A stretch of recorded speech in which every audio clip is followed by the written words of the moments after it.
অর্থনৈতিক দিকে যাব যে এই উন্নতিকরণের ফলে আমাদের অর্থনৈতিক কি বিষয়াদি দাঁড়ায়, তো সেই আলোকে এখানকার যে কথাগুলো লেখা সেগুলো আমাদের সমীকরণের ভেতরে কম বেশি উল্লেখ আছে। এখন একটু বুঝে নিলেই জিনিসগুলো আয়ত্ত করতে সুবিধা হবে।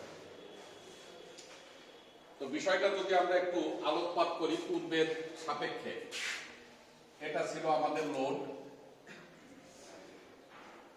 ঠিক আছে, এইটা হচ্ছে আমাদের কিলোওয়াট, এইটা কেভিএ, এইটা কেভিএআর। একটা ইন্ডাস্ট্রি লোডের সেই পাওয়ার কিলোজ আমরা এটা পেলাম। এর ফলে সে কি করবে, প্রতি মাসে একটা বিদ্যুৎ বিল দেবে, নিশ্চয় দেবে তো। এখন এই বিদ্যুৎ বিল মনে করছি আমার যে হয়তো 10,000 টাকা বিদ্যুৎ বিল আসলো লোড পরিচালনার উপরে, আমি যত লোড পরিচালনা করছি, কথা বলছে।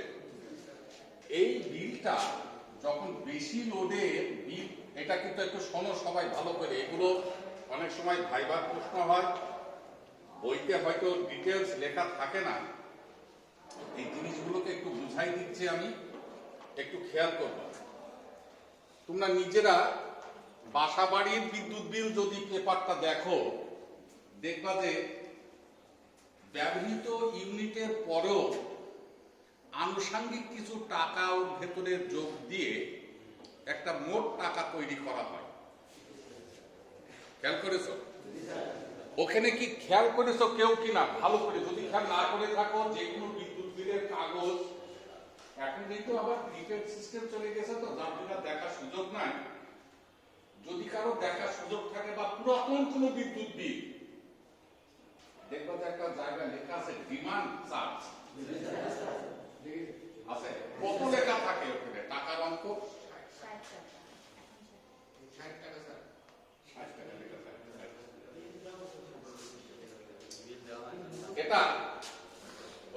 ডিমান্ড চার্জটা আবার কেমন, আমরা যারা আমাদের এই অজো পাটিকর বিতরণ লাইনের সাথে যে ইঞ্জিনিয়াররা সম্পর্কযুক্ত, গ্রাহকের চাহিদার উপরে এই 60 টাকা ডিমান্ড চার্জ কিন্তু সবার সমান থাকবে না, একটা লিমিট পর্যন্ত। যে ধরো আমি একটা লিমিট করলাম যে এই বাসাটা 2 কিলোওয়াট পর্যন্ত ডিমান্ড চার্জ ফিক্সড 60 টাকা। 5 কিলোওয়াট গেলে কিন্তু আর 60 থাকবে না, 60 এর মান বাড়বে। এইভাবে যত তোমার ডিমান্ড বাড়বে, ডিমান্ড চার্জ একটা অতিরিক্ত তোমাকে দিতে হবে। আর মিটারের কাটা ঘুরিয়ে তো যত চালাবা তত বিল, এটা তো আছেই।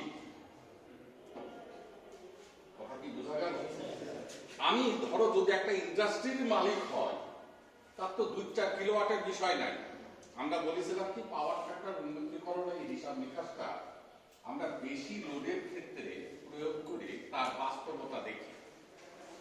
তো একজন ইন্ডাস্ট্রির লোকের বিদ্যুৎ বিল আসলো 10,000 টাকা, এটা কিন্তু মিটারের ওই ঘোরা বা লোড পরিচালনার উপরে নয়। লোড না চালালেও একটা বিল আসে। এই 10,000 টাকাকে আমি সংক্ষেপে বুঝাই দিচ্ছি, ভেঙে নিলাম, দিয়ে দিলাম 2,000 প্লাস 8,000, হলো তো? এইটা হচ্ছে আমার ডিমান্ড চার্জ, আর এটা হচ্ছে আমার লোড পরিচালনার উপরে বিদ্যুৎ বিল, যেটা হলো। এখন তুমি 5 মাস কারখানা বন্ধ রাখছো, এইটা কিন্তু তোমার দেয়াই লাগবে। আর 10,000 হবে না 20,000 হবে, সেটা নির্ভর করবে আমার লোডের উপরে।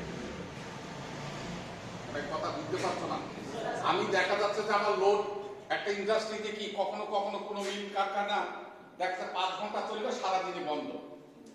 আবার চাহিদা মোতাবেক প্রোডাকশনের জন্য, যেমন অ্যাজ ফর এক্সাম্পল বিআরবি কেবল হঠাৎ করে কোনো অর্ডার পেয়েছে 20,000 তার তৈরি করতে হবে, তখন সে কি করবে দেখবা ওর 24 আওয়ার্স ডিউটি চলে, ওই 24 ঘন্টায় চালাচ্ছে। তাহলে যত চালাবে তার বিলটা তত বেড়ে যাবে। এটা আর এটা কি ফিক্সড? কথাটা বুঝতে পারছো? এইটা তো বেড়ে যাবে, আর এটা কি আমার ফিক্সড? সেটা কি জিনিস? Demand charge. এখন এই যারা বেশি গ্রাহক, বেশি লোডের গ্রাহক, এই ডিমান্ড চার্জ যখন বাড়তে থাকে তখন তারা চিন্তা করে মাসের শেষে বা বছরে বিলটা কি করে কমানো যায়। তখন সহায়তা প্রদান করা হয় যে আপনার এই বিলটা কমাইতে পারবো আমরা। কি করতে হবে? ইঞ্জিনিয়ার তখন অজু মালিকত্ব থেকে সিদ্ধান্ত দেবে যে আপনি পাওয়ার ফ্যাক্টর ইমপ্রুভ করেন, পাওয়ার ফ্যাক্টর ইমপ্রুভ করেন। এখন ওখানে ওরা নাও বুঝতে পারে, তো কি করে ইমপ্রুভ করবে, কি করে সম্ভব? অর্থাৎ উন্নতিকরণ যন্ত্র লোডের সাথে লাগাইতে হবে। কথা মনে বুঝতে পারছি? উন্নতিকরণ যন্ত্র আমি লোডের সাথে লাগাবো, লাগালে কি হবে? এই 2,000 টাকাটা হয়তো 500 টাকায় কনভার্ট হয়ে গেল। এইবার কি দাঁড়ালো? তার 8,500 টাকার বিদ্যুৎ বিল তার কিন্তু এবার মাসে আসা শুরু হয়ে গেল। এটা কথার কথা বলছি, বুঝাই দিচ্ছি আর কি। যে টাকাটি হোক, 500 টাকা সেভ হতে পারে, 200 টাকা সেভ হতে পারে, সেভ কিন্তু তার হবে। বোঝা গেল? এখন এই যে কাজটা করে সেটাই হচ্ছে উন্নতিকরণ যন্ত্রের অর্থনৈতিক দিক থেকে তার বিদ্যুৎ বিলের সাশ্রয়। এই টাকা কিন্তু পাওয়ার ফ্যাক্টর উন্নতিকরণ কখনো কমাইতে পারবে না। এটা কমাইতে পারে নাকি? এটা তোমার লোড পরিচালনার উপরে। আমি 10টা মোটরের জায়গায় 5টা মোটর চালালাম, তাহলে আমার বিল কমাবে, কিন্তু এইটা তো আর কমাইতে পারছে না সে। তুমি চালাও বা জ্বালাও আর না চালাও আর না জ্বালাও, তোমার কিন্তু ডিমান্ড চার্জ দেয়াই লাগবে। দেখো বাসা বাড়িতে মাঝে মধ্যে বলে যে আপনি লাইট জ্বালান বা না জ্বালান, এই ফিক্সড একটা টাকা কিন্তু আপনার দেয়াই লাগবে। কি কথা বলে না?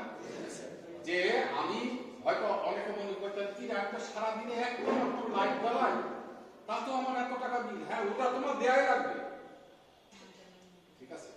তো এই ডিমান্ড চার্জের উপরে ইফেক্ট থাকবে হচ্ছে পাওয়ার ফ্যাক্টর উন্নতিকরণ যন্ত্র লাগানোর ফলে এই টাকাটা টাকাটা কত কমাতে পারবো, আমি কত কমালে আমার সাশ্রয়িতা হবে, সেটার আবার একটা হিসাব আছে। তুমি বাজার থেকে বা ইন্ডাস্ট্রির মালিক বাজার থেকে পাওয়ার ফ্যাক্টর মুদ্রিকরণ যন্ত্র কিনে নিয়ে আসলো, সেটা কি তার একটা খরচ আছে না তার পেছনে? সেই খরচটা কি যদি এমন হয় যে 5 লাখ টাকা দামের জিনিস কিনে লাগিয়ে আমি 200 টাকা করে সেভ পাবো, কেউ লাগাই বলে ও আমি 5 লাখ টাকা দিয়ে লাগিয়ে আমি 200 টাকা সেভ পাবো, ও কেউ লাগাতে যাবে নাকি? সহসায় কেউ লাগাতে যাবে। এখন তার ভেতরে সামঞ্জস্যপূর্ণ, আবার এখন কিন্তু রুল করে দিয়েছে, এখন কিন্তু আবার পাওয়ার ফ্যাক্টর ইমপ্রুভ করতে হবে। একটা লোডের পরে সম্ভবত নিয়ার অ্যাবাউট 40-50 কিলোওয়াট, তার পরে গেলেই কিন্তু তোমার পাওয়ার ফ্যাক্টর ইমপ্রুভ করাই লাগে, বাধ্যতামূলক করে দিচ্ছে। না করলে তোমার কানেকশন দেবে না ওজো পানি। এবার কেন? সে তো বিল তো ঠিকই পাবে, ওই যে বেশি লোডের গ্রাহক সে যখন এই লোডটা নেবে আশেপাশে ভোল্টেজ ড্রপ হয়ে যাবে। কি কথা বুঝতে পারলি? তাহলে অনেক গ্রাহক, বিআরবি কেবল ইন্ডাস্ট্রির মালিকটা একদল, আর কুষ্টিয়া শহরের গ্রাহক কত? এবার ও বলছে যে যার উৎপাদন সবই তার দেওয়া লাগবে, তার জন্য কি না খেয়ে থাকবে নাকি? তাও যা দেখছে অন্যজন না খেয়ে থাকার মতো, অর্থাৎ বাতি মিটমিট করে জ্বলছে, টিউবলাইট ভালো জ্বলছে না, ফ্যান স্পিড নেই, হামিং শব্দ হচ্ছে ফ্রিজে, ইত্যাদি ইত্যাদি বিভিন্ন রকমের প্রবলেম হচ্ছে। এই সাধারণ গ্রাহকের সমস্যা দূরীকরণের জন্য তখন সিদ্ধান্ত নেওয়া হলো যে না, একটা লোডের পরে যে আমার পাওয়ার ফ্যাক্টর ইমপ্রুভ করানোর সিদ্ধান্ত দিতে হবে, তাকে লাগাইতে হবে। তোমরা সিম্পলি খেয়াল করে দেখো বাসা বাড়িতেও যে লোডটা বেশি, যে ডিভাইসে হোক, যে অ্যাপ্লায়েন্সে হোক, ওইটা চালালেই তুমি খেয়াল করে দেখো ভোল্টেজ কিন্তু ড্রপ পরিলক্ষিত হবে ওই বাসাতে। কথা বুঝতে পারলে? এগুলো ফিজিক্যাল ইফেক্ট। কিন্তু তুমি দেখো যে বেশি লোডের কোনো জিনিস চালালেই ভোল্টেজে, তাহলে এখান থেকে তুমি ধারণা নাও যে যদি বেশি, এর থেকে অনেক বেশি লোডের গ্রাহক হয়, কেউ বড় বড় মোটর চালায়, তার ক্ষেত্রেও কিন্তু এই ধরনের ভোল্টেজের ঘাটতি পরিলক্ষিত হবে। তো সাধারণ গ্রাহকে এই ধরনের অসুবিধার হাত থেকে দূরীকরণের জন্য যারা বেশি লোডের, তাদেরকে বলা হয় যে পাওয়ার ফ্যাক্টর ইমপ্রুভ করতে। তাতে তার বিশেষ সুবিধা হচ্ছে ডিমান্ড চার্জটা তার কম আসবে। ডিমান্ড চার্জ কম আসা মানে প্রতি মাসে যে বিদ্যুৎ বিলটা আসতো তার থেকে তো কিছুটা কম হবে। এই কমের মাত্রাটার জন্য সে কত মানে উন্নতিকরণ যন্ত্র লাগাবে, তার সাথে তার একটা সামঞ্জস্যতা রাখতে হবে। খুব বেশি টাকা খরচ করে কম টাকা, এটা কিন্তু অর্থনৈতিক সাশ্রয়তা হবে না, এটা ক্ষতিগ্রস্ততার দিক হবে। তো সেই সম্পর্কিত আলোচনার জন্য আমরা অর্থনৈতিক বিষয়বস্তুগুলোকে কাজে লাগাবো, যার জন্য একটু খেয়াল করবা কথাগুলো। তাহলে উদ্দেশ্য বিধি কি কেউ বোঝা গেছে যে উন্নতিকরণ যন্ত্র লাগালে কি হবে? কি বলবো? এক কথায় বিদ্যুৎ বিল কম আসবে। তো বিদ্যুৎ বিলের কোন অংশ কম আসবে? ডিমান্ড চার্জটা কম আসবে। ডিমান্ড চার্জটা কোন বাহু দ্বারা নির্দেশ করানো হয়? কেভিএ। কেভিএটা হচ্ছে আমার ডিমান্ড চার্জ। বোঝা গেছে? তাহলে কেভিএর মানটা কমবে কিভাবে তুমি খেয়াল করো। যদি আমি পাওয়ার ফ্যাক্টর উন্নতি করি, তার মানে কোন কমাইতে হবে? যে মানেরই যন্ত্র লাগাই, আমি যদি লাগাই তাহলে কি হবে? কোনটা কমাইতে হবে? কোন কমানো মানে কি? সে লম্বটা কমাই দেবে। লম্ব কমানো মানে অতিভুজ কমে যাওয়া, অতিভুজ কমাই যাওয়া মানে ডিমান্ড চার্জ কমে যাওয়া। কিন্তু এই ভূমি কি গড়বিল হবে নাকি? ভূমি তো ফিক্সড। ভূমি আমাদের কি নির্দেশ দেয়? ভূমি হচ্ছে আমি কত লোড চালাচ্ছি, সেই লোডের পরিমাণ, ব্যবহৃত লোড, যে লোডটা আমি ব্যবহার করবো, চালাবো, জ্বালাবো ইত্যাদি, যার জন্য এর গায়ে কিন্তু হাত দেওয়া যাবে না, এটা ফিক্সড। ওই ফিক্সডের জন্য যে বললাম বিদ্যুৎ বিল তোমার কোন অংশটা সে কমাতে পারবে না, এটা সে গায়ে হাত দিতে পারবে না। সে কমাবে কাকে? একটু যেটা বিল আকারের আমাদের আসে সেটা হচ্ছে এইটা, আর এইটা মিলিয়ে হচ্ছে, এটা হচ্ছে আমার বিল। বোঝা গেছে কথাটা? তো সেই সম্পর্কিত কথাবার্তার আলোকের অর্থনৈতিক যে বিষয়গুলো আসবে, আমরা যদি 4-5টা ধারণা নিয়ে রাখতে পারি তাহলে হয়তো 2-1 মাস পরে তো ভালো মতো মনে থাকবে না বা কখনো ভুল হয়ে যেতে পারে, যার জন্য 4টা টার্ম একটু খেয়াল রাখবেন। একে বলা আছে কি সর্বাধিক মিতব্যয়ী পারফেক্ট, এটা সমীকরণের গাণিতিক প্রমাণ আকারে আমি দেখিয়েছিলাম, যেখানে y এবং x কে কি দ্বারা প্রকাশ করা হয়েছিল? y না, শুধু দাম বললে ভুল করে ফেলবা। এটা বুঝতে হবে যে যন্ত্র মানে বোঝাটা হচ্ছে যে যন্ত্রটা আমি কিনেছি সেই যন্ত্রের রেটিং এর উপরে তো যন্ত্রের মূল্য নির্ধারিত হয়।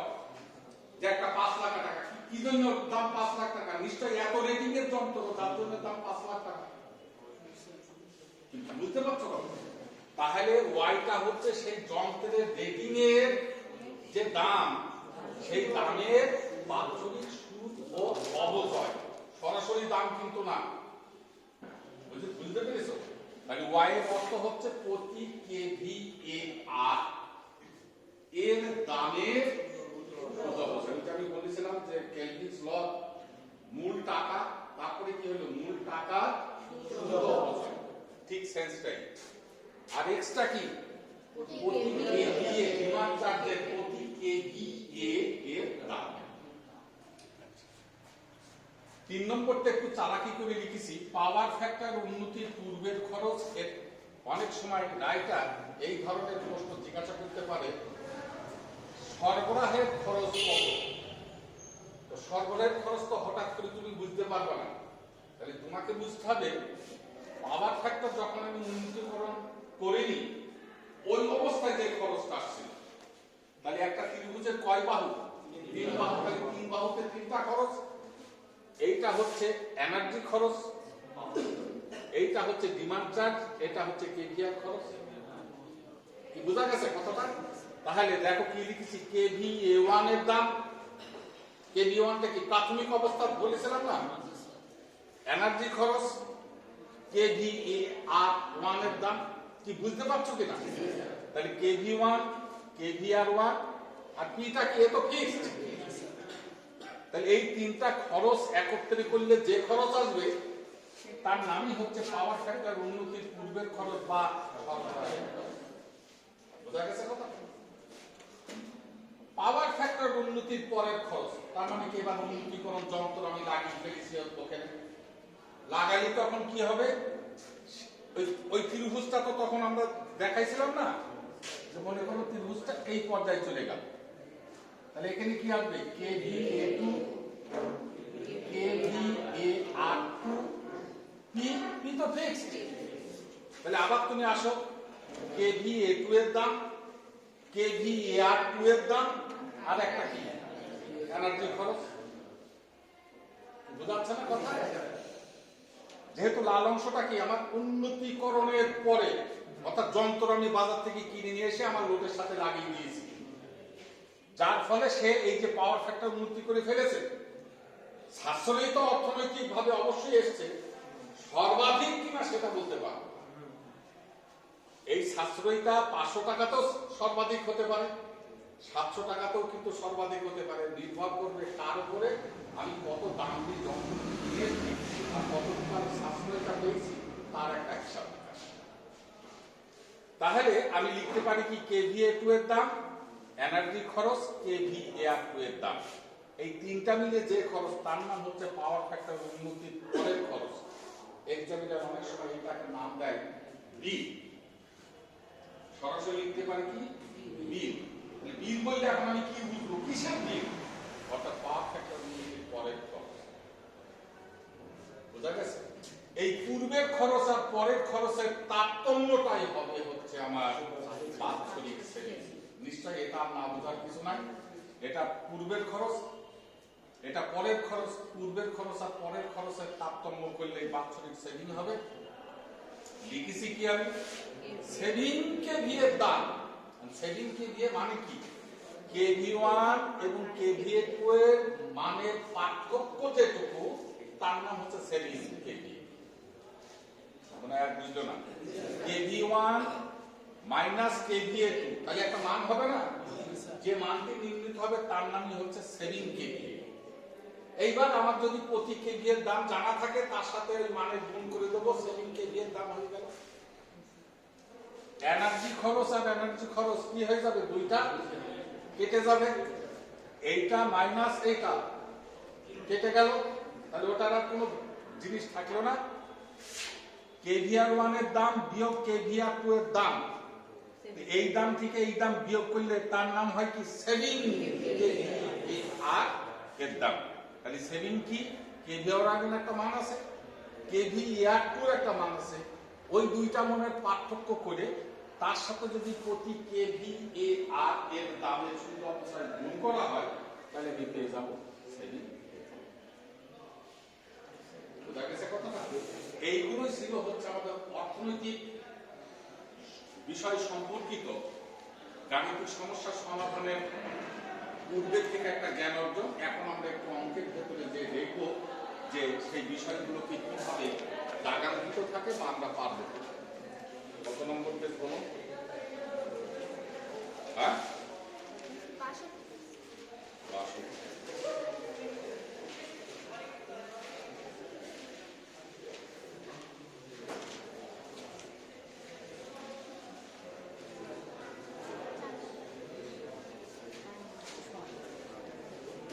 এটা 4 নম্বরে দেখি আমরা কি আছে এতে। 4 নম্বর মানে আগে একটা সেন্স ঠিক করছি যে আমরা এতক্ষণ যা বিবৃতি দিলাম সেইগুলো সমাধান আকারে যেতে গেলে তথ্যাদিগুলো কিভাবে থাকবে বা আমরা সেগুলো পারবো কিনা। একটা ফ্যাক্টরির সর্বোচ্চ চাহিদা 175 কিলোওয়াট, এটা না বোঝার কিছু নাই। কোন মান এটা, পি এর মান 175 কিলোওয়াটের একটা লোড, 0.75 ল্যাগিং, তার মানে সে যখন লোডটা পরিচালনা করছে তখন তার পাওয়ার ফ্যাক্টর হচ্ছে 0.75। বার্ষিক প্রতি কেভি এর জন্য চার্জ 72 টাকা প্রতি কেভিএ, মানে ডিমান্ড চার্জ বলে দিল 1 কেভি এর দাম কত, 75 টাকা। কার ভ্যালু এটা, এক্স এর মান, আমাদের ইন্ডিকেটিং এক্স। এক্স কিন্তু সরাসরি লিখবে না, খবরদার, কারণ এক্স কিন্তু প্রচলিত দাগাঙ্ক না। এক্স কে আমরা প্রকাশ করছি, আমি যে কোনো জিনিস দিয়ে প্রকাশ করতে পারি, তাহলে সরাসরি এক্স ইজ ইকুয়াল টু ওই 75 টাকা বা 72 টাকা এটা লেখা যাবে না। আগে বলতে হবে যে ডিমান্ড চার্জ বলো বা তুমি বলো যে প্রতি কেভিআর এর দাম x ইজ ইকুয়াল টু 72 টাকা, তাহলে পরে তার প্রতি কেভিআর দাম এই কথাটা লেখা দরকার নেই, পরবর্তীতে x লিখলেই হয়ে যাবে। যখন ফেজ অ্যাডভান্সার, এই যে ফেজ অ্যাডভান্সার কি জিনিস, এটা এইবার লাগাচ্ছি, যার দাম হচ্ছে প্রতি কেভিআর এর দাম 120 টাকা, তাহলে এটা কি আমার y, প্রতি কেভিআর এর দাম 120 টাকা, তার মানে এটা কি আমার y। এতক্ষণ ধরে এই বুঝতে না, তাহলে এটা এখনো y হয়নি, এটা দাম খুঁজে দেখতে হবে যে সুদ অপচয় আছে কিনা। ঠিক তার পরে বলা আছে সুদ অপচয় হচ্ছে 10%, সুদ অপচয় কত, 10%, তাহলে y কি হবে, 120 গুণিত 10%, নাকি বোঝা গেল না? তাহলে কি দাঁড়ালো, 12 টাকা, y এর মান 12 টাকা। কি বোঝাচ্ছে কথাটা? এজ অ্যাডভান্সার ইকুইপমেন্ট ব্যবহার করায় সুদ অপচয় যে, আচ্ছা যদি দেওয়া না থাকে পরীক্ষায়, সুদ অপচয় দেওয়া নেই, তুমি তো y লিখতে পারবে, তখন এক্সামিনারকে বলে দেবা যে মনে করি বা ধরি সুদ অপচয় সর্বোচ্চ 10% এর ভেতরে, তবে প্রচলিত একটা অবস্থা হয়ে গেছে 8 বা 10, আর ম্যাক্সিমাম হচ্ছে 10। তাহলে এক্সামিনারকে বলে দিও যে বাৎসরিক সুদ অপচয় 10%। আর যদি কেউ না ধরো তাহলে কি হয়ে যাবে, সুদ অপচয় 100% হয়ে গেল। মানে একটা জিনিস 100 টাকা দিয়ে কিনেছি, 10 বছর ব্যবহার করেছি, বিক্রি করেছি তাও 100 টাকা, 100% হয়ে গেল, যেটা বাস্তবে সম্ভব নয়। তাতে কিন্তু অঙ্ক ভুল হবে না। আরে পোস্ট কর্মকর্তা যদি ভুল করে তো আমার কি, আমি যা জানি সেইভাবে করে যাব, রেজাল্ট যা আয় হোক। রেজাল্ট কিন্তু আমাদের ইঞ্জিনিয়ারিং ভিউ পয়েন্টের মাপকাঠি না, পদ্ধতিটা কি মাপকাঠি। অ্যানসার ও কি দাঁড়ালো, ওই গুণ করতে গিয়ে ভুল করেছে না যোগ করতে গিয়ে ভুল করেছে, এটা বড় মাপকাঠি না। মাপকাঠি কিন্তু পদ্ধতি। অনেক সময় আমরা অঙ্কের রেজাল্ট ঠিক করে আসি, কিন্তু মাঝখানে মারাত্মক গলদ, ওটা কিন্তু কোনো দাম নেই, ওটা জিরো হয়ে যাবে। আচ্ছা, ফ্যাক্টরির সর্বোত্তম অর্থনৈতিক পাওয়ার, ফ্যাক্টরি আমাকে কি করানোর দরকার আছে? আমরা সর্বোত্তম অর্থনৈতিক পাওয়ার ফ্যাক্টর, বাংলাটা আমার বোঝা যাচ্ছে কিনা? ওই যার নাম হচ্ছে মিতব্যয়ী power factor. cos θ 2 is equal to root over 1 minus y by x এর হোল স্কয়ার। y কত? 12 টাকা। x কত? দিয়ে রেজাল্ট করবা, যা হলো হলো। গেল এই অঙ্ক শেষ।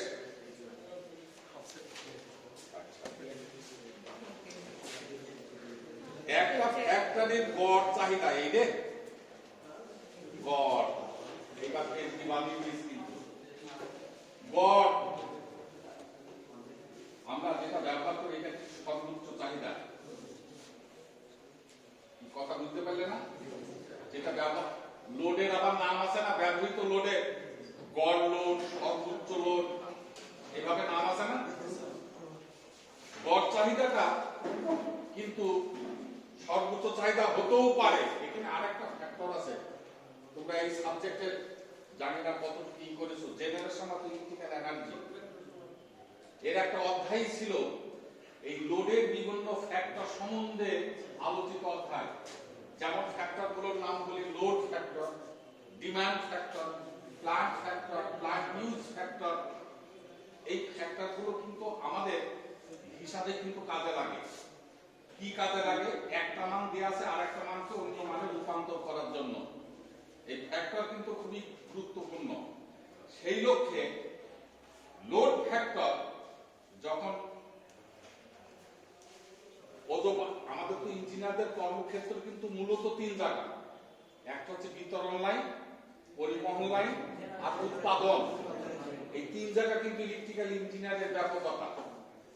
তো যারা পরিবহন লাইনের সাথে থাকে, ডিস্ট্রিবিউশনে দেওয়ার আগে তারা আপ্রাণ চেষ্টা করে এই লোড ফ্যাক্টরের মানটা কিন্তু বৃদ্ধি করা।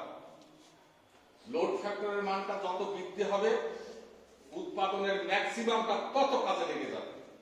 আর লোড ফ্যাক্টরের এই কথাগুলো মনে বুঝতে পারছো না।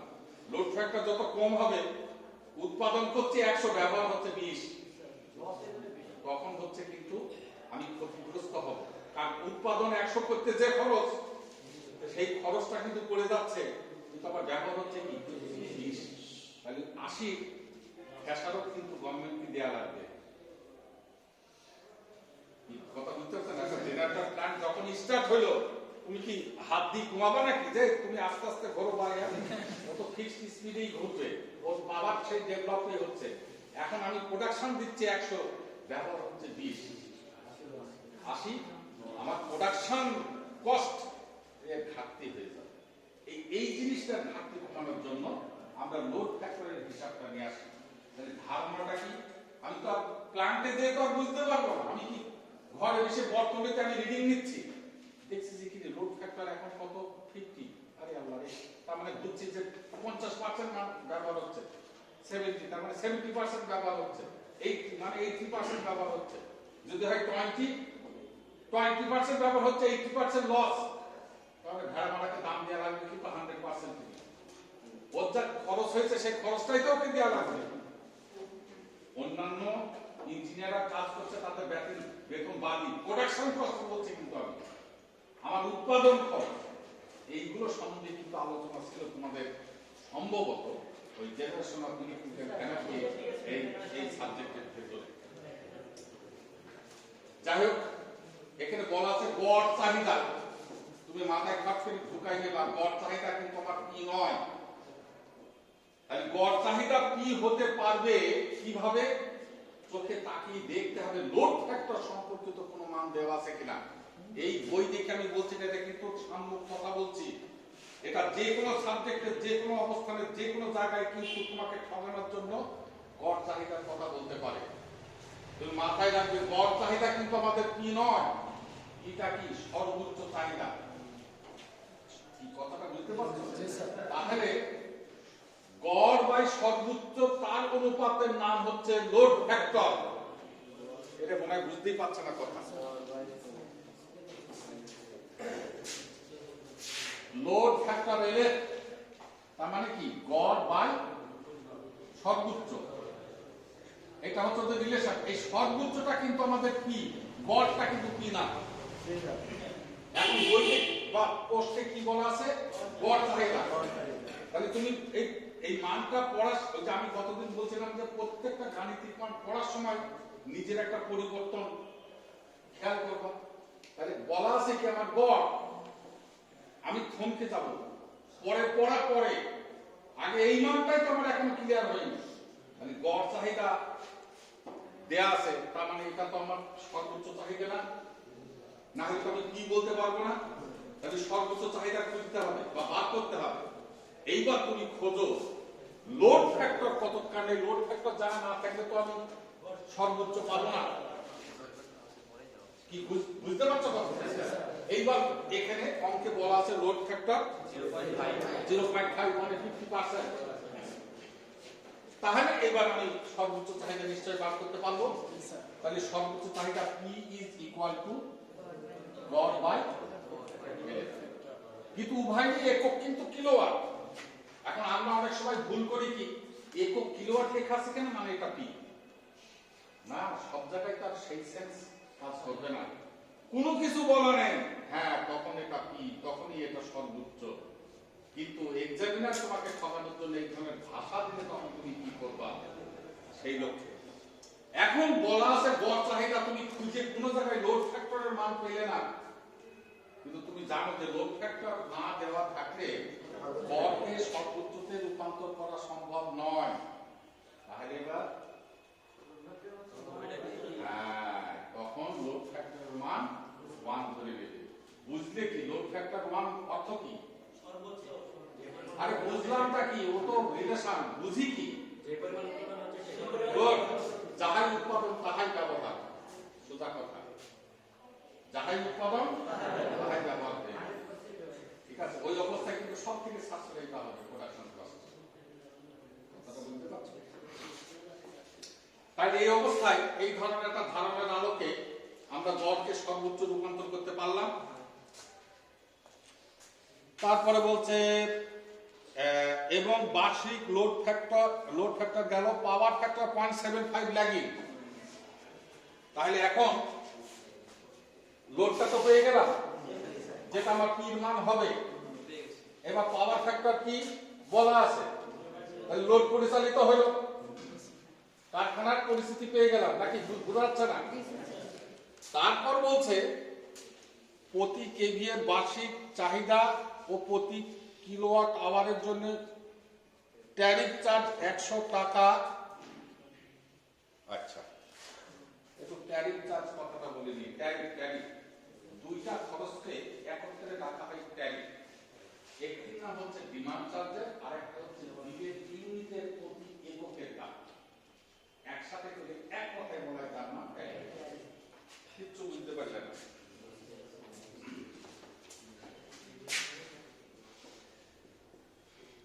ট্যারিফ চার্জ প্রতি, আরেকটা এটা দিয়ে লিখলে দেখা যাবে না, প্রতি কেভিএ মানে ওই যে ডিমান্ড চার্জ যেটাকে বললাম এর দাম, আর প্রতি ইউনিট বা কিলোওয়াট আওয়ার এর দাম, এই একত্রে বলা হয়, যার নাম হচ্ছে ট্যারিফ চার্জ। বোঝা গেছে? সেই ট্যারিফ চার্জটা ওরা বলছে 100 টাকা। তাহলে কার দাম? এই দুইটা মিলে একত্রে হচ্ছে 100 টাকা। কার কে যে কত তা কিন্তু আর বোঝার উপায় নেই। আবার অনেক সময় এই কথাটা এমন বলে 100 টাকা প্লাস 5 পয়সা, এরকম ঠকানো ভাষাও থাকতে পারে। একটুখানি খেয়াল করো, আগে অঙ্ক না, মানে একটা অঙ্কের ভেতরে আনুষঙ্গিক অন্যান্য সমস্যা ক্ষেত্রেও সম্ভাব্য কি কি ত্রুটি বিচ্যুতি আসতে পারে সেগুলো কিন্তু আমি একবারে আলোচনা করে দিচ্ছি। বলছি কি ট্যারিফ চার্জ বলা আছে, ট্যারিফ কথাটা মানে দুইটা খরচকে একত্রে বলা হয় ট্যারিফ। কি কি খরচ? প্রতি কেভি এর দাম আর প্রতি ইউনিটের মূল্য একত্রে, যার নাম হচ্ছে ট্যারিফ চার্জ। সেই ক্ষেত্রে বলা আছে 100 টাকা প্লাস 5 পয়সা। এই প্লাস বলতে 100 প্লাস 5 না, এই প্লাস বলতে দুইটি অর্থকে বা দুইটা দিককে বোঝানো হচ্ছে। তাহলে প্রথম 100 টাকা কি হবে? প্রতি কেভির দাম। পরের 5 পয়সা কি হবে? প্রতি ইউনিটের দাম। যেন কেউ এই ভুল বুঝে না যে 100 টাকা প্লাস 5 পয়সা মানে 100 প্লাস 0.5 টাকা। এবার এটা না, এই দুইটা যোগ করতে বলছে না। এই প্লাসের অর্থ হচ্ছে দুইটা দিককে বোঝানো হচ্ছে। একটা হচ্ছে প্রতি কেভির দাম, আর একটা হচ্ছে কিলোওয়াট আওয়ার বা ইউনিটের দাম। বোঝা গেল কথাটা? এমত অবস্থায় এই অঙ্কে দুইটা মিলে তার ট্যারিফ চার্জ বলেছে কত? 100 টাকা। থাকলো ওটা। Loss free capacitor. আরে বাবা রে, এই কথাগুলো দিয়ে কি বুঝাবো এখন? Loss free. আচ্ছা, লস ফ্রি ভাবার্থ হচ্ছে যে কি দিয়ে বোঝায়? উন্নতিকরণ যন্ত্রের যে দামটা লাগছে না, ঠিক আছে, ওই দামটা সে ধরবে না। মানে বহুত কোটি কোটি বিআরবি কেবলের মালিকের বিষয়, 5 লাখ টাকা তার আসে যাওয়া কোনো ঘটনা না। যন্ত্রটার দাম 5 লাখ টাকা, তো 5 লাখ টাকা বোঝাই যাবে। আসলে হচ্ছে না বিষয়টা এই ধরনের সেন্সে লস ফ্রি ক্যাপাসিটর বলা হয়।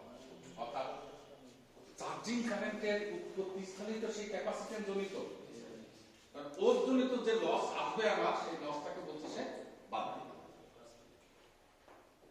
আচ্ছা, এই জিনিসটা কারে একটু খাস বাংলায় বুঝিয়ে দিই, তাই মানে এবার সবাই বুঝতে পারবে।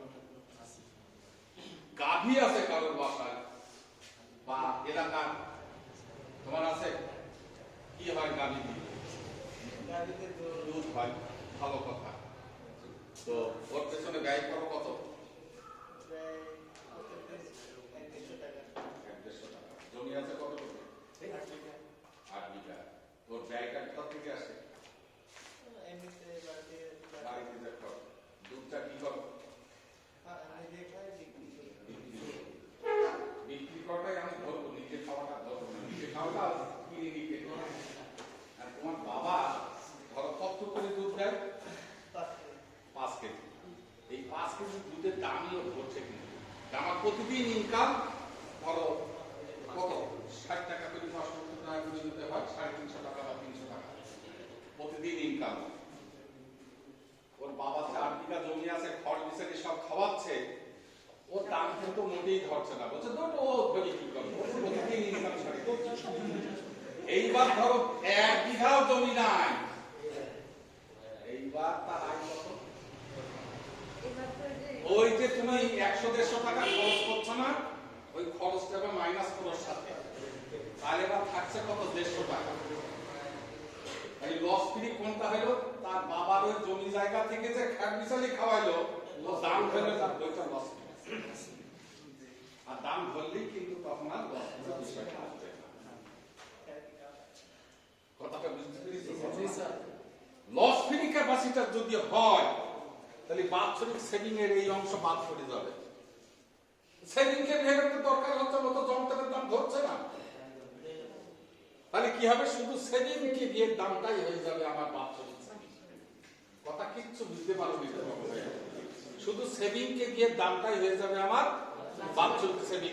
কখনই প্রযোজ্য যদি অঙ্কের ক্ষেত্রে বলা থাকে লস ফ্রি। লস ফ্রির ভাবার্থ বোঝা গেছে কিনা?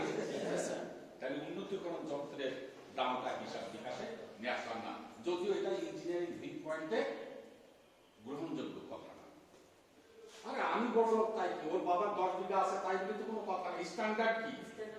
তার সবার ক্ষেত্রে যেটা স্ট্যান্ডার্ড প্রযোজ্য হবে সেটা হচ্ছে ওর পেছনে যে ব্যয় হচ্ছে সেই ব্যয়টা আমাকে ধরতে হবে না? কথাটা বলছো। আবারও একটা সূক্ষ্ম হিসাব আছে যেটা এখনো বলিনি আমি।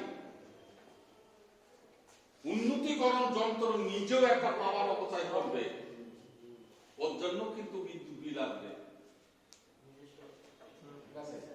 এখন ও যেহেতু একটা বড় সাশ্রয়টা নিয়ে আসছে, বিধায় ওর যে মিনিমাম বিলটা সেটা কিন্তু নগণ্য হিসাবে বিবেচিত হচ্ছে, ধরছি না। নাকি কথা বুঝতেই পারলেন? যে যেটা দিয়ে আমি উন্নতিকরণ করছি সে নিজে একটু পাওয়ার অপচয় করবে না? পাওয়ার অপচয় করলে কি হবে? তার জন্য আমার একটা বিদ্যুৎ বিল আসবে যেটা নগণ্য বিধায় আমরা হিসাব নিকাশে আসছি না। গেল এটা লস ফ্রি, প্রতি কেভিআরের দাম 900 টাকা 600 টাকা। কি হবে এটা? ওয়াই, তাই তো? প্রতি কেভিআরের দাম 600 টাকা। এটা কি? পুঁজি দেখতে হবে আমার সুদ ও অপচয়, তারপরে আসবে আমার ওয়াইয়ের কথা। হ্যাঁ, এবার বলছে সর্বোত্তম পাওয়ার ফ্যাক্টরের মান নির্ণয় করো বার্ষিক সাশ্রয়ী। অঙ্ক কি পারা যাবে কিনা? এটা বাদ। 100 টাকাটা এক্স, ওয়াই কত? 600 ইন্টু 10%, তার মানে 60 টাকা। তাহলে কস থিটা তো জানা হয়ে গেল। অঙ্ক ফিনিশিং কিন্তু 2 লাইনে শেষ। জ্ঞানজাম কিন্তু অঙ্কের ভাষা থেকে প্রতিপাদ্য কথাগুলোকে ক্লিয়ার করে ফেলা।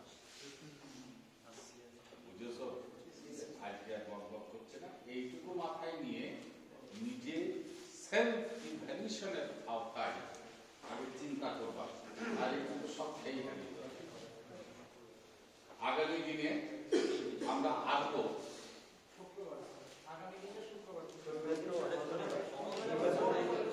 আচ্ছা, আর একটা জিনিস একটুখানি বলি। ঘরের সত্যই কিন্তু নষ্ট করে ফেলবে আমাদের এই পরিবেশ। তোমরা কি গেবিয়ে বেড়াচ্ছ যে আমার তো প্রায় জিজ্ঞাসা করে, স্যার আপনি ক্লাস নিচ্ছেন আর কোনো স্যার ক্লাস নেয় না। নিজের দ্বারা নিজের ক্ষতি হলে আমার কিছু করে না, আমি কিন্তু বন্ধ করে দেবো। এত জ্ঞাবানত্ব কিছু না। আমি কি বলেছিলাম? সাইলেন্টলি বিষয়গুলোকে শেয়ার করবো এক অন্যের সাথে। আর টেকনোলজি নাই, আর শিফট নাই, আর ছাত্ররা নাই, তো তারা ক্লাস করবে না, তখন প্রিন্সিপালের উপরে চাপ আসছে না। তো নিজের ভালো যদি নিজেরা না বোঝো তাহলে তো অসুবিধা। এই জন্য একটু কেয়ারফুলি চলাফেরা করে। যদিও এখনো সরকারের তো নিষেধাজ্ঞা, আমি কেন নিচ্ছি? আমি তো কালকে নাও নিতে পারি। আমাকে বলে জানা এইভাবে ক্লাস নেওয়া যাবে না।